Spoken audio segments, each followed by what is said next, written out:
Mahalaga para kay Aurora na parusahan umano itong si George. Bumagabag naman sa isip ni George ang kadudadudang kilos umano ni Galvan.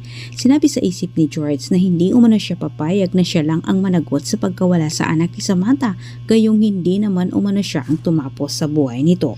Patuloy naman itong si Sam sa pagdidiin kay George at napapansin naman ni Aurora ang pagdikit ni Amando kay Samantha.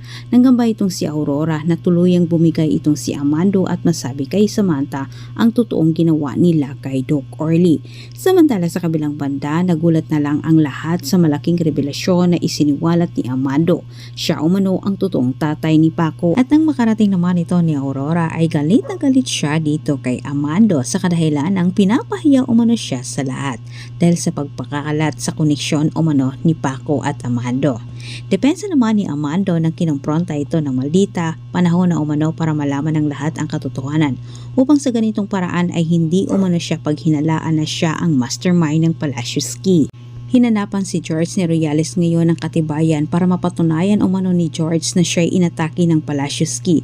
Sinabi ni George na maaari umano nilang balikan ang lugar ng pinuntahan nila ni Samantha. Sigurado itong si George na sa kanilang pagpunta ay may makita siyang bagay na makakatulong sa kanya. Masa itong si George na sana ay nagkamali umano siya sa paghinala niya dito kay Galvan dahil kapag mapatunayan na si Galvan umano ang nagpapanggap na Palacios Key para mapatay ang anak ni Samantha, siya mismo umano ang tatayong witness para kay Sam.